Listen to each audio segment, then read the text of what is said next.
எல்லாருக்கும் வணக்கம். This is Mathi. Welcome back to our channel. இன்றைக்கி சூப்பர் சாஃப்டான பம்ப்கின் சப்பாத்தி, ரொம்ப சாஃப்டாக அண்ட் லேயராக இருக்கும். அதுக்கு ஒரு அல்டிமேட் காம்போவான எக் மட்டர் மசாலா, முட்டையும் க்ரீன் பீஸும் வச்சு செய்யக்கூடிய ஒரு சிம்பிள் மசாலா எப்படி செய்யுதுன்னு பார்க்கலாமா? Pumpkin chapati and egg matar masala breakfast, dinner மட்டும் இல்லாமல் லஞ்சு கூட இதை சர்வ் பண்ணலாம். ரொம்பவே நல்லாயிருக்கும். இப்போது இந்த பம்ப்கின் சப்பாத்தி பண்ணுறதுக்கு நான் இந்த மாதிரி ஒரு குட்டியாக ஒரு பரங்கிக்காய் எடுத்திருக்கேன். இதுலேயுமே பாதி தான் யூஸ் பண்ண போகிறேன். இதை ஒரு டைம் நல்லா வாஷ் பண்ணிவிட்டு இதை கட் பண்ணி உள்ளே இருக்க இந்த சீட்ஸ் இது எல்லாத்தையும் ரிமூவ் பண்ணிடலாம். இதெல்லாம் ரிமூவ் பண்ணதுக்கப்புறமா இந்த ஸ்கின்னையும் நம்ம ரிமூவ் பண்ணிடலாம். ஸ்கின்னெல்லாம் ரிமூவ் பண்ணிவிட்டு இதை சின்ன சின்னதாக குட்டி குட்டியாக நம்ம க்யூபாக கட் பண்ணி எடுத்துக்கலாம்.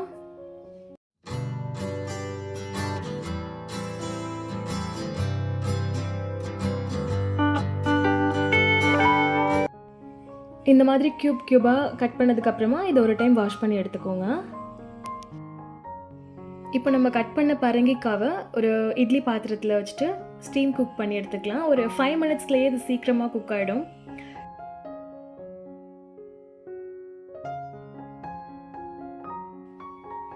எவ்வளோ சாஃப்டாக வெந்து வந்திருக்குல்ல. ஸோ இந்த அளவுக்கு சாஃப்டாக வெந்து வந்ததுக்கப்புறமா இதை கம்ப்ளீட்டாக ஆற விட்டுட்டு மிக்சர் ஜாரில் சேர்த்துட்டு ஒரு நைஸ் பேஸ்ட்டாக அரைச்சி எடுத்துக்கோங்க. திரியாக இல்லாமல் இருக்கணும், ரொம்ப நைஸாக இருக்கணும். இப்போ ஒரு பாத்திரத்தில் ஒரு கப் கோதுமை மாவு, நான் 1 டீஸ்பூன் அளவுக்கு உப்பு சேர்த்துருக்கேன். இது நல்லா மிக்ஸ் பண்ணதுக்கப்புறமா நம்ம அரைச்சி வச்சுருந்த பரங்கிக்காய் பியூரி இருக்குல்ல, ஸோ இதையும் உள்ளே சேர்த்துடலாம். இதை பார்த்துட்டு சேர்த்துக்கோங்க. எனக்கு நான் எடுத்திருந்த மாவு அளவுக்கு இந்த பரங்கிக்காயே அதில் இருக்க ஈரத்தன்மையே போதுமாக இருந்தது. நான் எக்ஸ்ட்ரா தண்ணி எதுவுமே சேர்க்கல. ஒருவேளை உங்களுக்கு அந்த பரங்கிக்காய் பியூரி பத்தலை அப்படின்னா கொஞ்சமாக தண்ணி தெளித்து பார்த்துட்டு சேர்த்து நல்ல ஒரு திக்கான டோவாக இந்த மாதிரி பரட்டி எடுத்துக்கோங்க. இதில் மேலே கொஞ்சமாக ஆயில் அப்ளை பண்ணிவிட்டு ஒரு 20 நிமிஷத்துக்கு கவர் பண்ணி இதை அப்படியே விட்டுடலாம். 20 நிமிஷம் கழித்து நம்ம சப்பாத்திக்கு தேய்க்கிற மாதிரி தேய்ச்சிக்கலாம். சின்ன சின்ன உருண்டைகளாக கட் பண்ணி எடுத்து வச்சுக்கோங்க.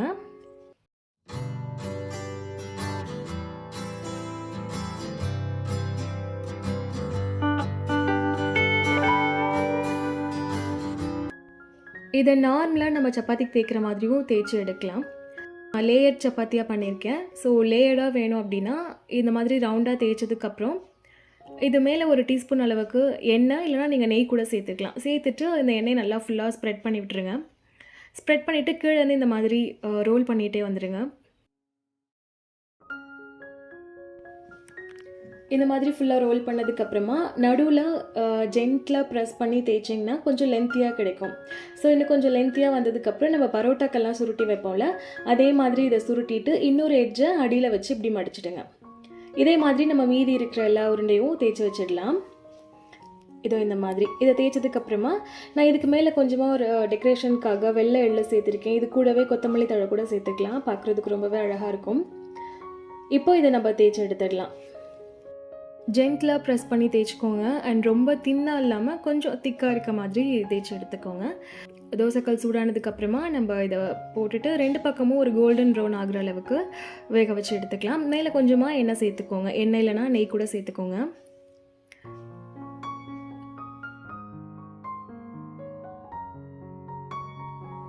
இதே மாதிரியே மீதி இருக்கிற உருண்டைகளும் நம்ம தேய்ச்சி போட்டு எடுத்துடலாம். அவ்வளோதான், ரொம்ப சிம்பிளான சாஃப்டான லேயர்ட் பம்ப்கின் சப்பாத்தி ரெடி.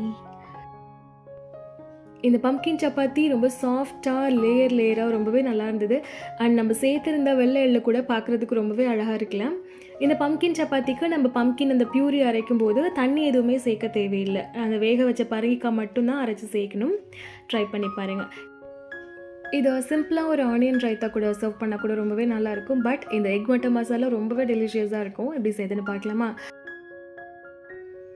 இந்த எக் மட்டர் மசாலா பண்ணுறதுக்கு 4 முட்டை வேக வச்சு எடுத்து வச்சுருக்கேன். தோல் எல்லாத்தையும் உரிச்சிட்டு இந்த மாதிரி நடுவில் கீறி விட்டு எடுத்து வச்சுக்கோங்க.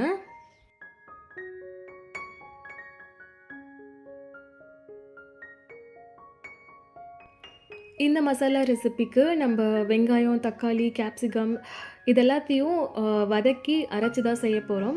ஸோ இதை ஜஸ்ட் நம்ம தோல் எல்லாத்தையும் உரிச்சிட்டு ரஃப்பாக கட் பண்ணி எடுத்து வச்சுக்கோங்க. இந்த மாதிரி அந்த மேலே இருக்க போர்ஷன்ஸ் எல்லாத்தையும் ரிமூவ் பண்ணிடலாம்.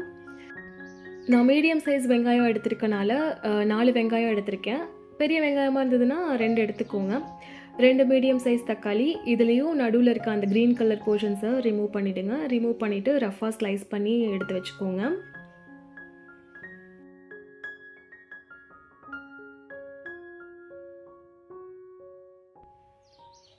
இந்த ரெசிபிக்கு நான் ஒரு ஹாஃப் கேப்சிகம் மட்டும்தான் யூஸ் பண்ணுறேன். உள்ளே இருக்க அந்த சீட்ஸ் எல்லாத்தையும் ரிமூவ் பண்ணிவிட்டு இதையும் ரஃபாக ஸ்லைஸ் பண்ணி எடுத்து வச்சுக்கோங்க.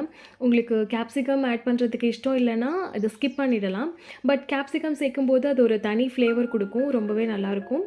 ஒரே ஒரு பச்சை மிளகாய். இப்போ ஒரு பேனில் ஒரு டேபிள் ஸ்பூன் எண்ணெய் சேர்த்து சூடு பண்ணிக்கோங்க. எண்ணெய் சூடானதுக்கப்புறமா ஒரு சின்ன துண்டு அளவுக்கு பட்டை, ஒரு 3 கிராம்பு, சின்னதாக ஒரு பிரியாணி இலை, இது கூட நம்ம ரஃபாக கட் பண்ணி வச்சுருக்க பெரிய வெங்காயம் சேர்த்துட்டு நல்லா வதக்கிக்கோங்க. வெங்காயம் ரொம்ப வதங்கணும்னு அவசியம் இல்லை, ஜஸ்ட் இது டிரான்ஸ்பரண்ட் ஆகிற அளவுக்கு வதங்கினா போதும். இதோ இந்த அளவுக்கு. இது கூட நம்ம கட் பண்ணி வச்சுருக்க கேப்சிகம், அந்த ஒரு பச்சை மிளகாயும் சேர்த்துட்டு வதக்கிக்கோங்க. இப்போ நம்ம சேர்த்துருந்த வெங்காயம், கேப்சிகம் எல்லாம் ஓரளவுக்கு வதங்கினதுக்கப்புறமா ஒரு 10 முந்திரி சேர்த்துக்கோங்க. சேர்த்துட்டு அதையும் லைட்டாக வதக்கி விட்டுருங்க. இது கூடவே நம்ம ஸ்லைஸ் பண்ணி வச்சுருந்த தக்காளி சேர்த்துட்டு, தக்காளி ஓரளவுக்கு நல்லா மசியணும், அந்த அளவுக்கு நல்லா வதக்கி விட்டுக்கோங்க. இது எல்லாமே நல்லா வதங்கினதுக்கப்புறமா இதை கம்ப்ளீட்டாக ஆற விட்டுருங்க. ஆறினதுக்கப்புறம் இதை மிக்சர் ஜாரில் சேர்த்துட்டு கொஞ்சமாக தண்ணி சேர்த்துட்டு ஒரு நைஸ் பேஸ்ட்டாக அரைச்சி எடுத்துக்கோங்க. திரியாக இல்லாமல் இந்த அளவுக்கு ரொம்ப நைஸாக இருக்கணும். இப்போ இது இருக்கட்டும், நம்ம மசாலா ரெடி பண்ணிடலாம். இப்போ ஒரு பேனில் ஒரு டேபிள் ஸ்பூன் எண்ணெய் சேர்த்துட்டு பொடியாக நறுக்குன ஒரு மீடியம் சைஸ் வெங்காயம் சேர்த்துட்டு நல்லா வதக்கிக்கோங்க. இது கூடவே நான் ஒரு டீஸ்பூன் இஞ்சி பூண்டு பேஸ்ட்டு சேர்த்துருக்கேன். இஞ்சி பூண்டு பேஸ்ட்டோட பச்சை வாசனை போகிற அளவுக்கு இது நல்லா வதக்கிக்கோங்க. இப்போ இதில் மசாலா பவுடர்லாம் சேர்த்துடலாம். ஒரு 1/4 டீஸ்பூன் அளவுக்கு மஞ்சள் தூள், 1/2 டீஸ்பூன் அளவுக்கு மல்லித்தூள், 2 டீஸ்பூன் அளவுக்கு மிளகாத்தூள், தனி மிளகாத்தூள் சேர்த்துருக்கேன். இது கூடவே ஒரு 1/4 டீஸ்பூன் அளவுக்கு கரம் மசாலா சேர்த்துட்டு இந்த நம்ம சேர்த்துருந்த மசாலாவோட பச்சை வாசனைலாம் போகிற அளவுக்கு இதை நல்லா வதக்கி எடுத்துக்கோங்க. இப்போது இதில் நான் 1 கப் அளவுக்கு பச்சை பட்டாணி சேர்க்குறேன். இது ஃப்ரெஷ் பட்டாணி. உங்கள்கிட்ட ஃப்ரெஷ் பட்டாணி இல்லை ஃப்ரோசன் பட்டாணி இருந்ததுன்னா அதுவும் சேர்க்கலாம். இல்லை நமக்கு அந்த ட்ரைடு ஒன்று இருக்கும்ல, காஞ்ச பட்டாணி இருந்ததுன்னா அதை கூட ஊற வச்சுட்டு வேக வச்சுட்டு சேர்த்துக்கலாம். பட் ஃப்ரெஷ் பட்டாணி சேர்க்கும்போது டேஸ்ட் ரொம்பவே நல்லாயிருக்கும். சேர்த்துட்டு ஒரு டைம் நல்லா வதக்கி விட்டுட்டு கொஞ்சமாக தண்ணி சேர்த்து ஒரு 5 நிமிஷத்துக்கு மூடி போட்டு பட்டாணி வேகிற வரைக்கும் வேக வச்சிடலாம். நம்ம சேர்த்து இந்த பச்சை பட்டாணி நல்லா வெந்து வந்ததுக்கப்புறமா நம்ம அரைச்சி வச்சுருந்த மசாலா உள்ளே சேர்த்துடலாம். மசாலா சேர்த்துட்டு இதை நல்லா ஒரு டைம் கலந்து விட்டுக்கோங்க. இப்போது நம்ம மிக்சர் ஜாரில் மீதி மசாலா இருக்கும்ல, அதில் கொஞ்சமாக தண்ணி சேர்த்துட்டு அதையும் இதில் ஆட் பண்ணிக்கோங்க. இந்த மசாலாவுக்கு தேவையான அளவு உப்பையும் சேர்த்துக்கோங்க. சேர்த்துட்டு இது எல்லாத்தையும் ஒரு டைம் நல்லா கலந்து விட்டுட்டு மூடி போட்டு இன்னும் ஒரு 5 நிமிஷத்துக்கு இதை நல்லா கொதிக்க விட்டுடலாம்.